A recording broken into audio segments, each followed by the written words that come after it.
a couple of the folks that we have on stage. All right, starting with Lori Filer, President and CEO of San Diego Habitat for Humanity for the past 12 years. Lori has served her community for more than 25 years. Lori? Hi, good morning. Good morning. She was elected to the council for the city of Escondido. Escondido. Escondido. All right. I practiced it last night several times with YouTube. But either way, she's been highly involved in the community. She's known for her expertise with transportation and housing. She's been involved with the San Diego Association of Governments as a chair. She's also been the associate vice president of the Regional Vision Initiative, which is a 100-year strategic planning session. This is a 100-year planning session itself, but it's looking out to the future for 100 years. But it is some great visionary work that's going on.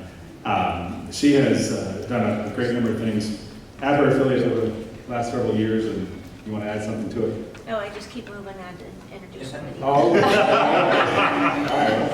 Moving on. All right, so let's go on to Tasha Herron-Bruff, who's the Vice President of Government Relations and Public Affairs at Dallas Habitat for Humanity. Good morning. Good morning. All right, so as Vice President of Government Relations and Public Affairs, Tasha oversees public policy and serves as the liaison and spokesperson within the community. She spends much of her time at City Hall, as you would expect, talking, promoting, educating on affordable housing. Her career actually in affordable housing, in housing in general, started before that at her father's real estate company, Century 21, Galloway and Herron, where she helped lead one of the top producing real estate offices in Dallas. She's also worked as a national housing advocate in Washington, D.C., and on behalf of Dallas Habitat. She's serving currently on the city's Housing Policy Task Force Committee and the Children's Health Advisory Board. She's a member of Delta Sigma Theta sorority and holds a BS in journalism from the University of North Texas. Well, thank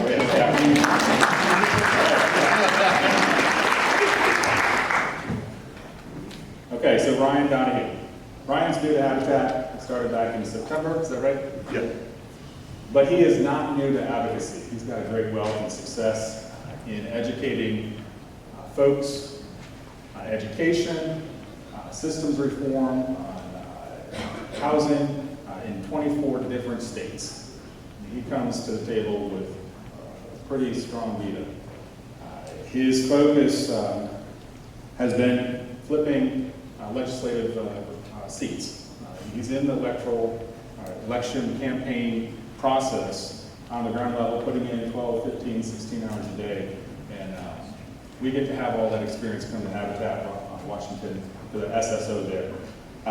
He's got a master's degree in economics and public policy. He's originally from Las Vegas, Nevada, and we are excited about having you here in the Habitat family. So thank you for joining us. Thank you.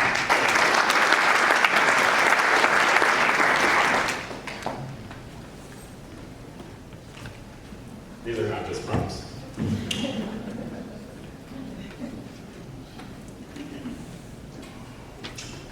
Okay, so today this session is really about connecting advocacy on the local level. If you would please raise your hand again if you're first time. All right. Is this your first time on the Hill for Habitat for Humanity, right? Yes? Okay. Is this your first event, or how many of you guys are first timers for advocacy in general? That's what I thought. Okay, hardly anyone. And the truth is that advocacy happens in so many different ways, on so many different levels, that sometimes people get pigeonholed with thinking about what it looks like. Sometimes people think, oh, this is what advocacy looks like. It's going to Washington, D.C., or the state capitol, getting on the steps, or meeting with legislators in their office, and having an impactful conversation that changes the world. Well, we all know that doesn't really happen as often as you think. And it's much deeper and predates that event. It's having coffee with them at the local Hardee's or meeting up with them at the Rotary Club. It's having a relationship. It's being at a dinner table and explaining what habitat is and what that impact can look like. And just like as there's a huge diversity with advocacy in that way, there's a huge diversity in the way that we make a difference with affordable housing. We've heard a lot of those different methods, those different outcomes, those needs from Alana's comments earlier. So we have 3 examples here of what it looks like on the ground level. We're talking about across the country, 18 million people who are paying more than half their income. 38 million are paying more than 30%. That's huge. How do you wrap your head around that? 1 in 5, 1 in 8 in Tennessee, 1 in pick a state. That's a huge number. We have a lot of work in front of us. Some of the affiliates are already well underway. I want to talk about Asheville, North Carolina, for example, where the Board of Commissioners for Buncombe County approved their budget for this upcoming year, including $3.7 million for affordable housing. $3.7 million. That's pretty big. Okay, this is going to allow for 350 new and affordable homes in that county, impacting more than 800 people. That's making a difference. Okay, so you're not impressed? Thank you. Must be from Asheville, right? All right, so think about it like this. Asheville's it's a hot market. It's always been a hot market. This is competitive. And yet, the local government is making sure that affordable housing is still in play. All right, so let's go to the West Coast, California, where the governor has passed 18 significant bills for affordable housing. All right, so 18 significant bills. That means that there's more than 18. That means that there's a whole plethora of bills that are in play in California.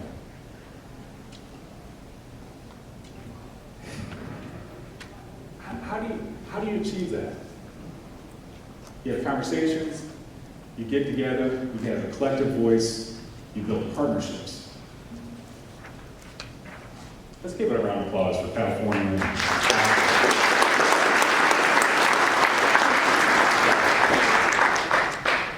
All right, so we're going to start with a question off the panel. Question number 1, Latasha. Yes, tell me. All right, here we go. Advocacy isn't new for Dallas Habitat. How does being a part of the national campaign help grow your advocacy efforts? Well, it allows us to elevate the conversation. I've only been in this position for a year. Previous to this, my job was homeownership. I ran our homeownership center, so our focus was education, getting people mortgage ready, approved for a loan, then into a home. So when our CEO came to me with this great idea that I should lead our advocacy and public policy work, I thought, here's an opportunity to talk about home affordability and the housing crisis from a different lens. I think one of the issues is that we got to figure out how to talk about this problem differently. A lot of people think they know what the face of affordable or lack of home affordability looks like, but they really don't. I was getting lunch one day and a lady saw my Habitat badge.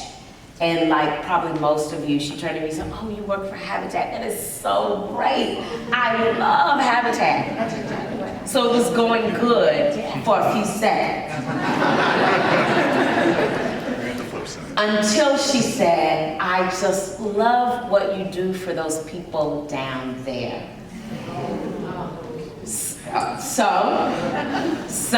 those of you who would know me would say, "Oh my gosh, this is probably getting ready to be good." But, here's to this lady's defense. What she thought she knew about who we served and why we do what we do was very skewed, and she was looking at it from her lens and her perspective. So I had an opportunity right there either to really give her Tasha that's after 5 o'clock, or I could give her Tasha for the windows between 8 and 5, and I chose that lane. And so what I said to her was, you know, Habitat does a lot of great work, but our work is broader than a certain section of people or a certain area. The lack of home ownership or home affordability impacts everybody, regardless of where you look like, regardless of where you live, regardless of your socioeconomic status. Housing is the thread that runs through the economic vitality of all of our cities. Last night, I was talking to Cottrell from New York, and the way they handle housing affordability and solutions to that, the vehicles may be different, but the problems are generally very similar and the same. We deal with a lot of the cost of the home is too much. People aren't earning enough income. We have lost, forgotten communities where people can't afford transportation, where there's not basic city services. So having us to have this collective group to have resources of a bigger voice to elevate that conversation is powerful. And it's important. You know, when we started our 5-year strategic plan, me in this role, I'm thinking, be careful, Dave Crawford, CEO, what you wish for. Because now me sitting in this seat, I'm probably gonna look at things slightly different. So many of you probably know this. We start with the strategic plan and we immediately start talking about where we're gonna build. It is almost impossible to have a conversation about where you're gonna build and what you're gonna build if you're not talking about advocacy. It's impossible. It is putting the cart before the horse. You have to understand, affiliates, organizations have to understand, what do you want? And everything else has to guide that. A lot of the problems we have incurred as an affiliate is because we haven't done that. We've chased all these other things. We've gone down all these rabbit holes, but we haven't laid out a foundational policy agenda that says, here's what we want. So the cost of home, whether you're a small affiliate in Slidell, Louisiana, or you're a huge affiliate in Twin Cities, levels the playing field where we have consistency and continuity about what we should be asking for. And I think that's one of the best things about cost of home.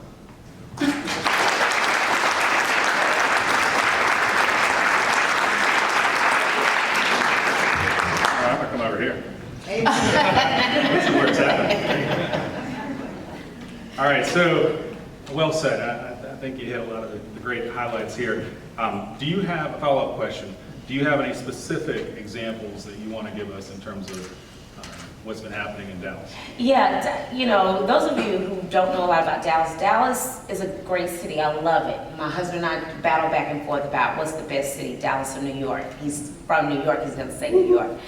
And born and raised in Dallas, you know, Dallas is one of the fastest growing cities. It leads the country in residential construction, but it's geared toward those people of higher income. It's not geared to working families that need affordable places to live.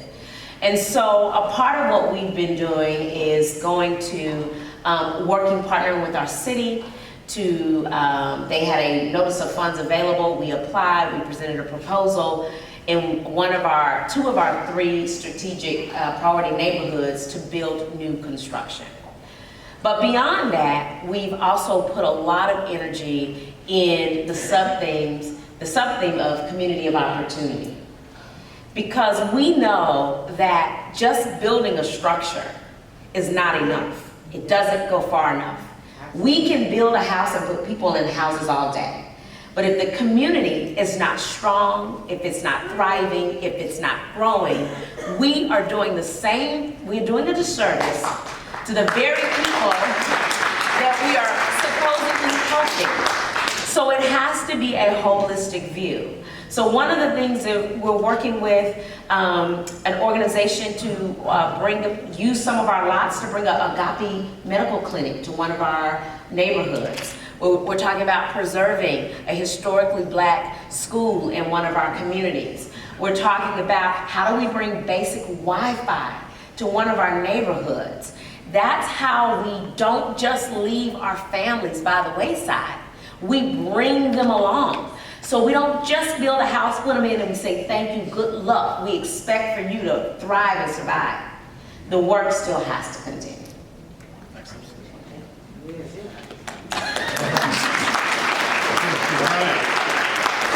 Thank you, Latasha. We're going to move on to Lori. San Diego. If you guys may recall, there was a grant that was made available for the cost of home launch.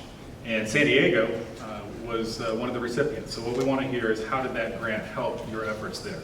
It's great when you want to talk about advocacy, and the whole cost of home program gives us more language to broaden the conversation. So when you're talking to electeds, you can begin to talk about the policies that have been going on for the last 20 or 30 years and how they don't help housing and they don't help support supply of housing or people being able to get into housing. So that's just, you can just change the language when you talk to elected officials.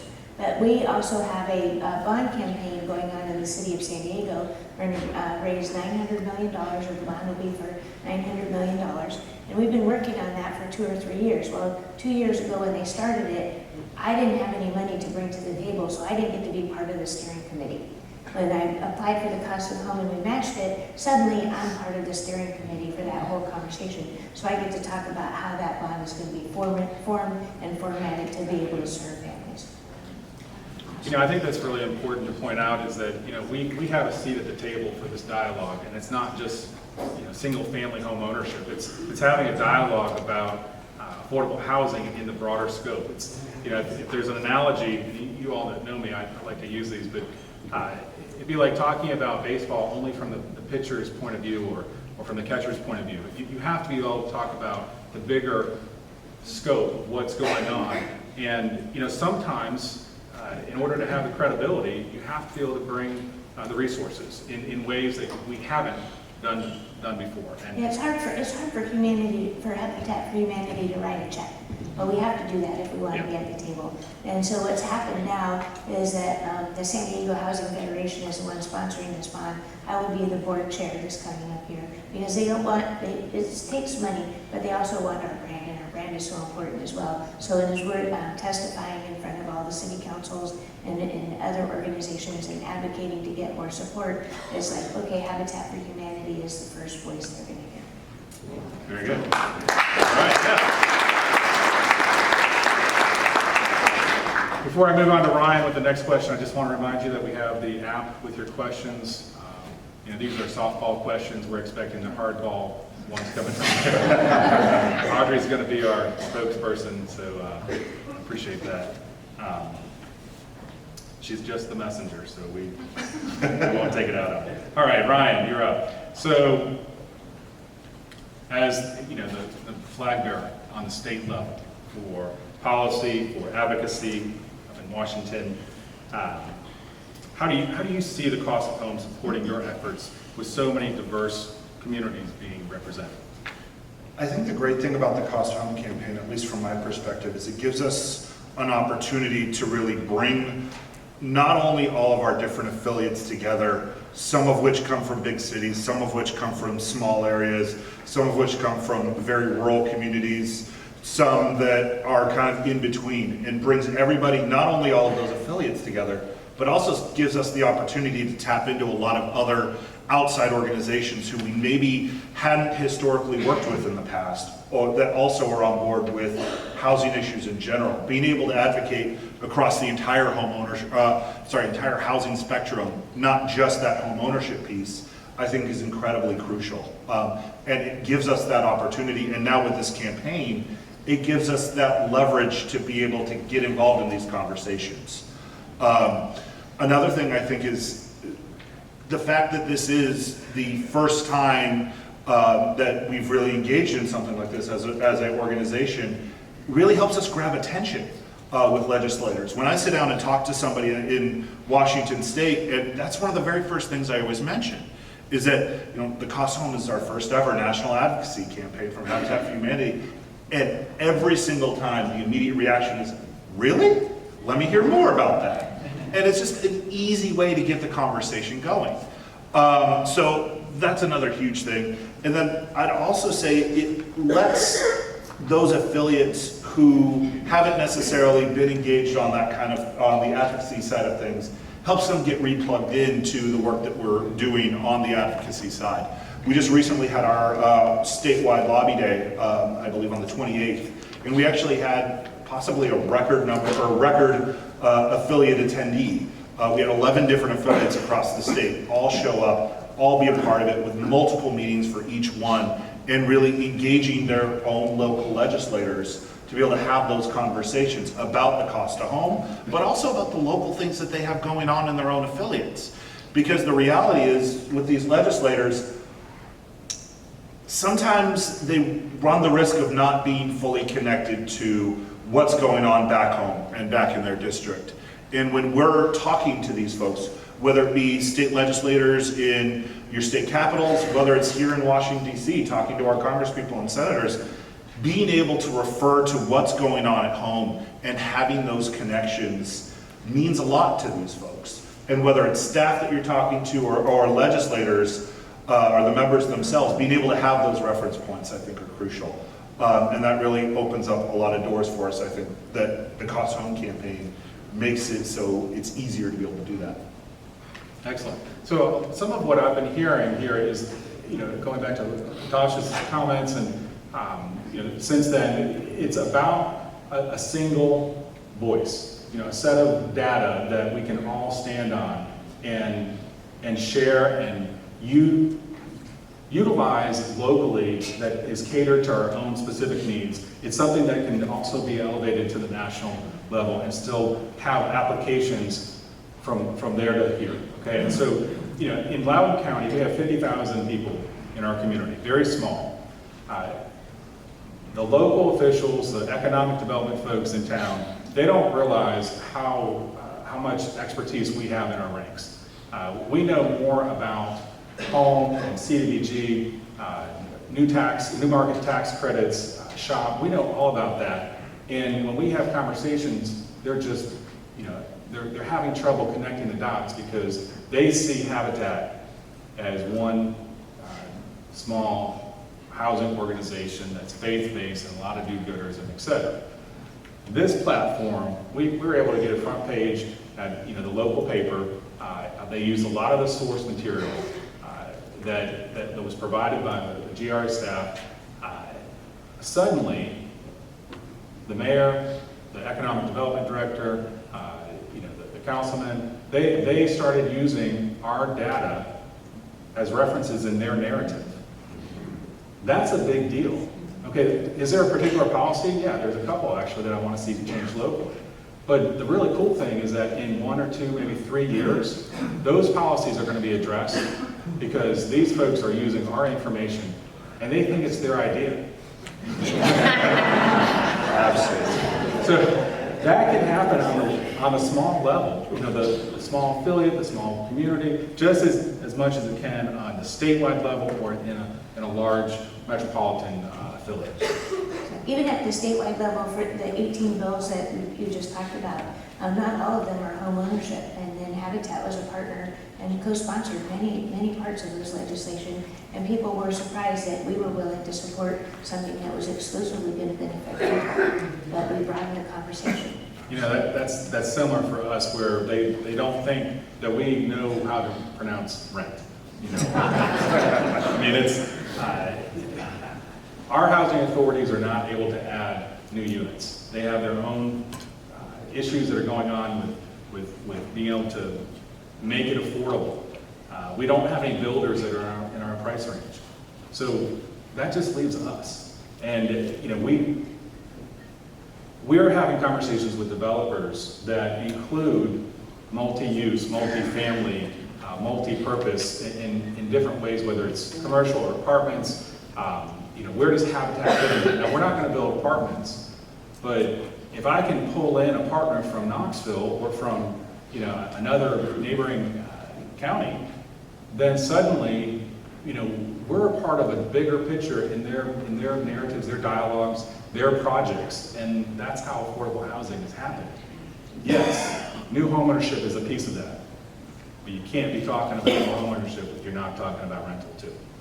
Yeah, absolutely. You know, in Dallas, we have a counseling component where just in the last year, we've educated over 1,000 families. And we just launched a partnership with the Dallas Independent School District to put our financial education, which is a digital web library called PocketWise, into the school system. That is a partnership that's crucial because it's just what the presentation on race inequity and affordable homeownership talks about. If we can't prepare the renters right now, they'll never attain homeownership. So a piece of the responsibility, also a policy position to promote financial education and literacy, means that we're educating the renters today to be homeowners for tomorrow. So that is a huge responsibility. So you can't really talk about home ownership with also addressing the rental issues and obstacles also for residents. Very good. I'm going to take a quick commercial break to ask my trusted GRA staff, Ann, 15 minutes until the end of this segment in Q&A, or 15 minutes including Q&A? Okay. All right, so we have 15 minutes to get through about 5 questions. Next question is, and it's the same question for all three of you, and I'm going to start with Ryan, but cost of home has only just begun. What can we do to strengthen and grow the campaign as we move forward?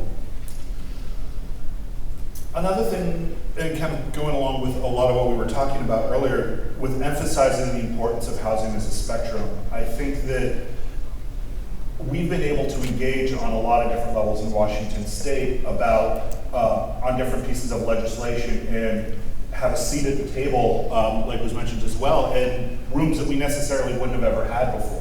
As a result, like with our legislative agenda, for example, we've branded it within the Cost of Home campaign, and all of the different pieces that are a part of our agenda fit in one of the 4 themes. So we make sure that within that we have pieces on it of it that are talking about rental opportunities, that are talking about each one of the different themes, and incorporating that across the entire thing.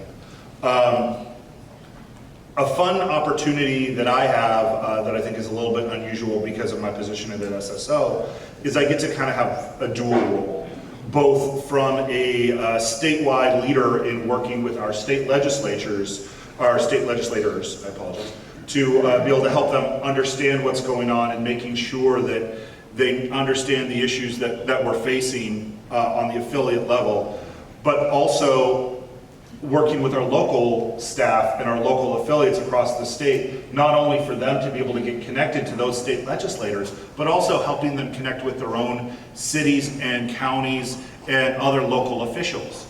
Being in this role, it gives me the opportunity to kind of dive into a lot of different things and help all of our different affiliates with all of their kind of different roles that they need help with. Or maybe if they want to just find new ways to engage and be able to help brainstorm, I'm able to bring some of that experience there. Another thing I think that we're doing out in Washington State to help grow the campaign is we very much revamped our social media efforts. Before I came on board in September, I think we had averaged 1 social media post a month. I actually did the math, that is how it worked out. So now I'm most. Yeah, exactly, it was. And that's something that we've turned around. And as a result, even legislators are starting to take note of that. And when they're seeing the activity that's happening, whether it's social media, whether it is our new newsletter that we've been sending out to all of not only legislators, but advocates and folks across the state, whether they're seeing our very slowly revamping state website, and all these different pieces and putting all the different pieces together, we're able to help build on top of that and grow. And the only other thing I would mention is another way that I think affiliates can be able to help grow is really kind of the reason I'm here. I think that if it wasn't for this campaign, I think the reality is I probably wouldn't be working at Habitat today. It's really because of the state of Washington and all of our affiliates there really deciding that we wanted to take a lead in this and really make sure that we prioritized advocacy as one of the things that we were doing. If it wasn't for that, I wouldn't have the opportunity to be here today. And I wouldn't be able to be doing this work and being able to be with you guys. So that's another thing I think is we need to make sure that we're prioritizing this work and prioritizing advocacy as a part of the efforts. Very good. Tasha? You know, I invited, and she's here in this room somewhere, Stephanie Daigle, who is the Vice President of, I'm gonna mess your title up, Stephanie, Government Relations for a national company called Celanese. Celanese is a global giant. It's a chemical company, and they are in Dallas, and they are a donor of Dallas Habitat. Why did I invite Stephanie? Well, a few months ago, they were doing a home dedication. Stephanie calls me up and she says, Tasha, I want you to get Congresswoman Eddie Bernice Johnson to the build site. I said, no problem. Got her on speed dial, call her up and get her out there. She came, great dedication. But what that led me to think about was, how are we leveraging the people already in our sphere of influence, our donors, our volunteers, our homeowners? Are we fully utilizing them to help tell this story? They're gonna be some of the best advocates to talk about cost of home. Here is Stephanie, located in DC.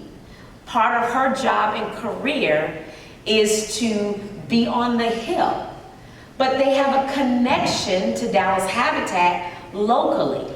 So why not have Stephanie come on these Hill visits and talk about why a company like Celanese would be involved with the Cost of Home campaign? Why is that important to a chemical company? Because they recognize the value of affordable homeownership for everyone. So being able to leverage that partnership is vital. HYP, how many of you all have HYP affiliates, HYPE affiliates in your affiliates? Yeah, I see. Here you have young people. They invite me all the time to come out and talk about Habitat. I was like, you guys gotta stop calling me. Y'all gotta stop calling me to come and talk, because guess what? I'm gonna put you to work. These are young professionals that work in organizations that have miles of influence. These are people who are interested in what we're doing. They're on fire for Habitat. Why not engage them in your advocacy work? Why not get them motivated to help us? So we're gonna look at HYPE in helping us do the work that we're doing. And I also agree with you about what you're saying about raising your social media profile.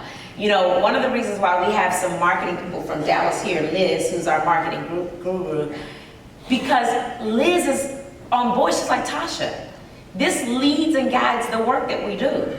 We need to help people understand why this is important.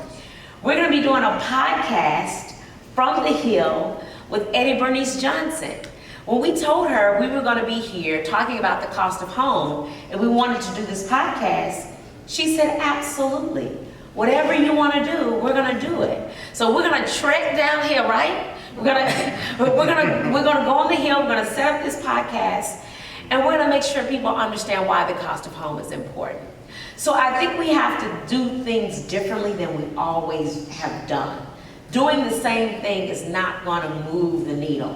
So we gotta figure out, how do we engage other parts of our business to help us with this work. Very good. Very good. All right, Lori. It is really pretty exciting to see how broad we can get, because when you start engaging with your businesses that are also lobbying and they're able to bring elected officials out to your job site, with our good looks, we get to talk to elected officials all the time. But when they come out with a business, they pay attention a little differently. Right. And then they realize, oh, this is not just important to Habitat, but now it's important to that business because their employees can't get a house anymore. And so it does, we have a lot of opportunity just to spread ourselves across so many different areas and industries. And so, and then we get to this point where a legislator, we were up at Advocacy Day last week in California, and a legislator said, legislators are embarrassed to vote against habitat. I'm like, yeah, that's good. We'll see how far we can push that. And so we have to be careful about what we support also and what we're working on. So that's a piece of it. But then the cost of home also is about changing the hearts of minds and giving us language to get it back to your point where those people over there. Yeah. Because when we want to talk to people, it's like, oh, I have a house, I need a house, and you do too. We're all the same, everybody needs a house, and people don't get that quite yet. Right. And so the cost of home gives us that part of it, that's a piece of it. And then we've been, just a little thing, we've included cost of home as an education opportunity in our thank you notes. Very good. All right, so new people, new ways of doing it, and then expanding our vision. I mean, we've got great suggestions as far as what we can do to strengthen this momentum. 300 and some odd affiliates are already signed up. That's 1/4 of all the U.S. affiliates. That's pretty impressive if you ask me.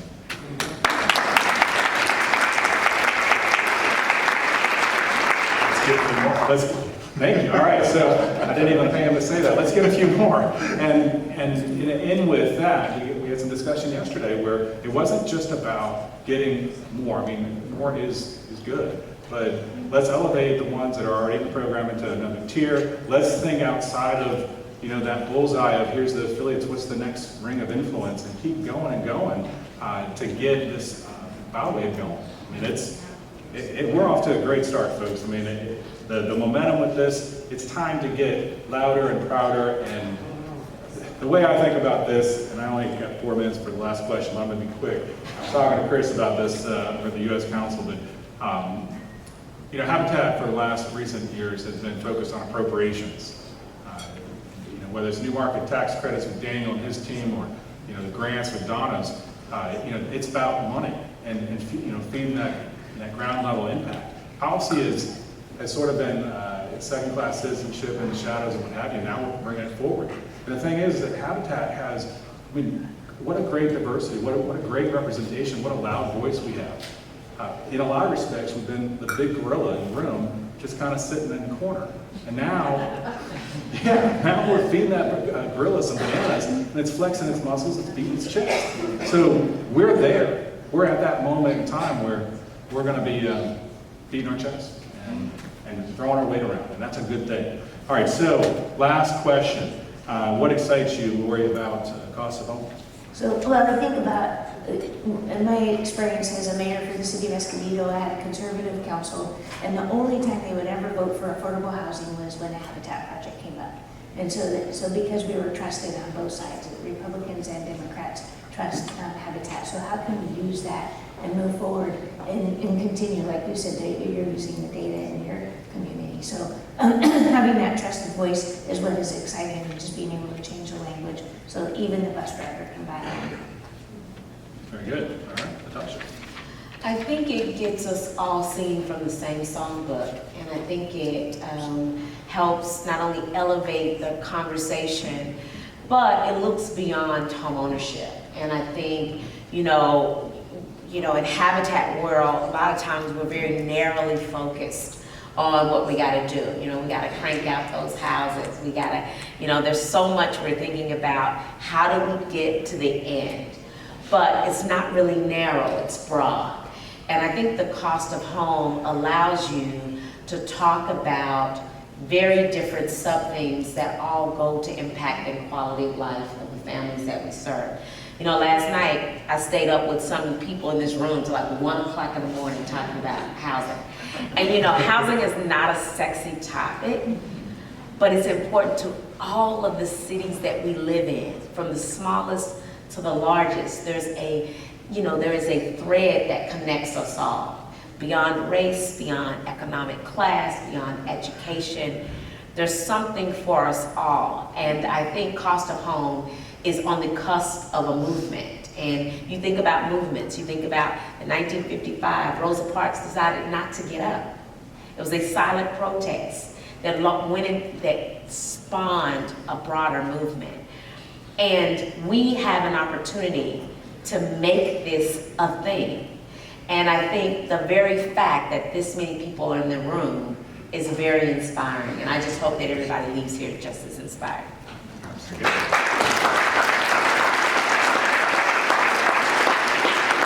get to follow that. Yeah. Tell you what, I'm glad I went to bed at 11 instead. Thought I was up late. I would say the one other thing I would add that really kind of makes me excited about the campaign is really what opportunities that we suddenly have now with this campaign. We really have this opportunity to expand our work and our reach and find new, creative, interesting ways to take, really to take our brand into new directions. One of the things that we've thrown around the idea, at least within the SSO, is the idea of maybe even creating like a policy think tank of leading folks in Washington State who understand housing policy and kind of getting them to put their heads together to come up with some creative solutions to some of the problems we're facing. Will it work? Will it not? We don't know, but it's at least something that gets the conversation started. So that's really, one thing that excites me is just those opportunities that maybe we haven't gone for before, but really gives us a chance to kind of dive into some stuff that might be interesting. Who knows? Excellent. All right, you guys, what do you think?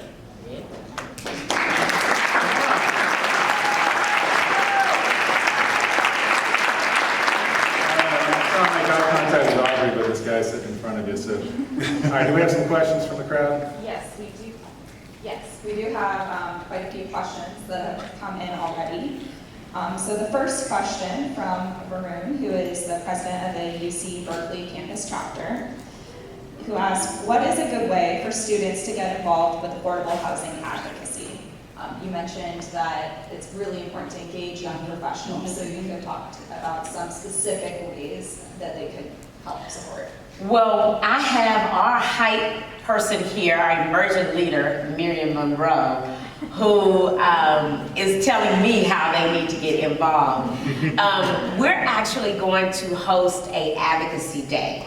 And this is going to be headed by young people. You know, they remind me every day at my affiliate that I'm no longer in this millennial group, okay? I get that. It's all right. I'm still cool. But democracy is cool. Thank you. And so they remind me every day that I'm no longer in this group. But we're going to host an advocacy day where it's led by young people. And we're going to invite policymakers, and we're going to invite, community organizations there. And they're going to lead it, and they're going to talk about why it's important to them. Just like the presentation we just heard earlier. Young people are delaying homeownership and families and doing things that we think would be in the natural progression, because a lot of what they see in the lack of home affordability and what they see in the economic landscape in the neighborhoods that they live. So I think it's important to resonate with them as why this impacts you. Remember what I said, the face of affordable housing is not all encompassing. It's not just somebody that looks like me. A lot of times we want to think about, this is the face of affordable housing. I am the beneficiary of that. Not true. All of us, there is a broad spectrum. And it's important that we talk about it differently to get them excited about how they can get involved. Yeah. They also need to show up at the meetings when there's a project that's going to be voted on. Because people talk about, it's going to negatively impact the neighborhood. The people who are voting on that need to see the face that I am somebody who wants to live there. This is me. Yeah. I need a place, and I make this much money. I qualify. I am a part of this community. Don't vote against this project. Yeah. And another thing I would add is one of the awesome things, especially about working with college students. I come from a very electoral campaign background, so oftentimes the power and energy and really the drive of a lot of these different campaigns, that are out there knocking on doors, talking to voters, come from these college students. So it's really just, at least from my perspective, a way of taking that and just putting it to work for this. So I appreciate the question, but what I would ask is, what do you want to do? right? What are some of the creative ideas that you maybe as a student or a young professional or whatever it is that you can bring to the table that maybe we haven't talked about yet? As one example, I know I had a conversation with one of the AmeriCorps staffers actually in our office, and one of the things that that gentleman was telling me about was the idea of doing these like shanty towns on their campus that he did when he was in college, and the idea of finding ways to do things like that to draw awareness. It's really just a matter of plugging in and finding ways to raise awareness. As college students, you have so much opportunity. And honestly, I wish I had that same kind of opportunity now. But it's really a matter of tapping into that and coming up with those creative solutions and just finding a way to take what you want to do and putting it into the rest of the campaign. Don't waste those moments, right? Absolutely. Absolutely. Next question. We have a couple of questions from some affiliates who are newer to advocacy. And so they're asking, what's some advice that you would give them to an affiliate who's looking to launch their first advocacy agenda? What are some tips around strategy? And particularly for smaller affiliates where there might be fewer staff. Yes. You know, I think what's important is if your organization is not in alignment, advocacy will be a challenge. It's already difficult. It's not just an easy thing to do. But I think one of the first things is you got to sit your management team down and say, what is it that we want? Who are we as an organization? What do we stand for? You know, I think that is the foundation. You know, you can't just go in and start with all these programs. You could, but I think you would be less effective.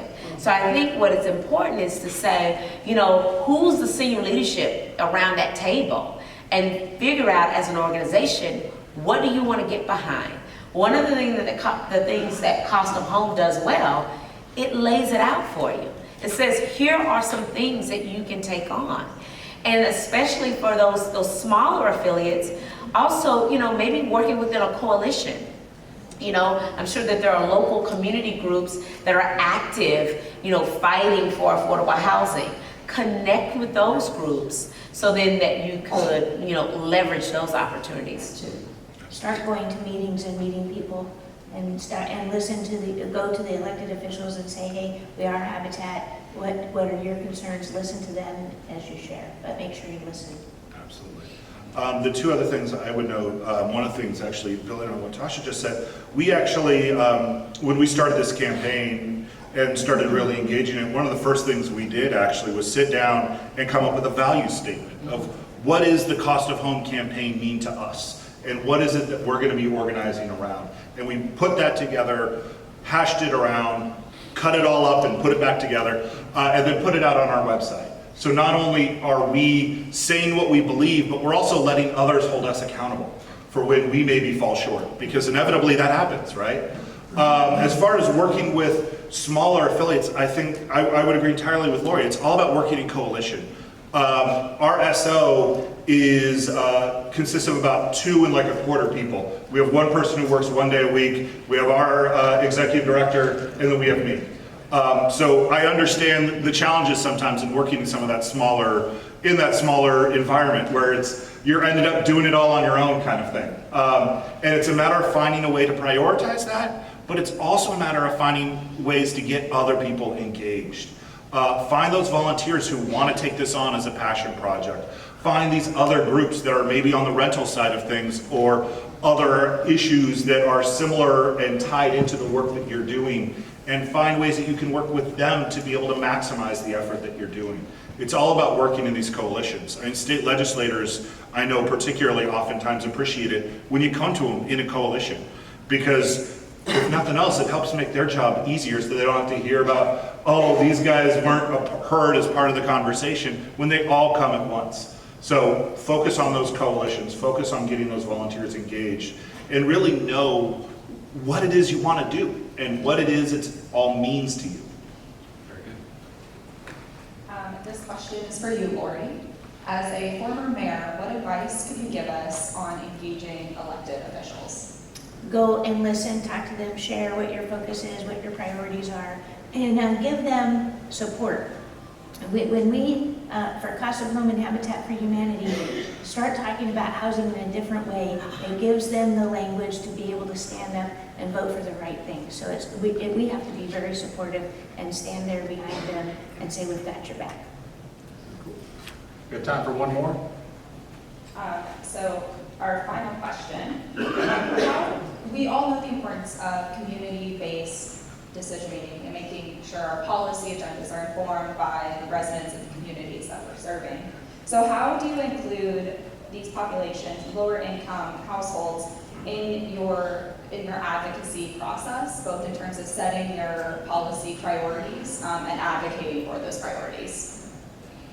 So I have a really good example. So in San Diego, we have run Residents United Network, and they have been getting people to vote and register to vote and teaching them how to lobby. And when we had legislation, it only passed because one Republican crossed the aisle and voted for this. And it's because there has been one advocate in his district that has showed up at every single meeting. She's one of the people that we train, and he could not vote against her. That was wonderful. I have to agree with that. We have a post-purchase class, and I teach a portion of that class it's called Get in the Game. And a part of that is how do we empower our homeowners to use their voices for change. And it talks about why your vote matters and why it's important for you to understand what's going on in the neighborhood in which you live. And I think that's a very easy way to engage some of your constituencies that are in the neighborhoods and communities that you serve, is to invite the public in and teach them how to use their voice. A lot of people think this is something that I can't do. It's bigger than me. It's not bigger than you. It is you. So being able to help them see that, why it makes a difference, and why showing up to the city council meetings matters, and why knowing who your council person is in your district matters. Those things are ways in which you can start engaging neighbors and communities and residents. We can all be a Maria. Yeah, absolutely. Absolutely. The only other thing I would add is we just need to be very careful as advocates to make sure that we're not centering ourselves, but we're centering the communities that we're serving. And I think that's incredibly important. Make sure that when you're out talking to those legislators as often as possible, that it's not, me as a staff person, they're knocking on their door or talking to that legislator, but it's one of the homeowners that's in their district. Or if you're not able to get one of those homeowners or volunteer, at least come to them with a story of one of those homeowners and volunteers.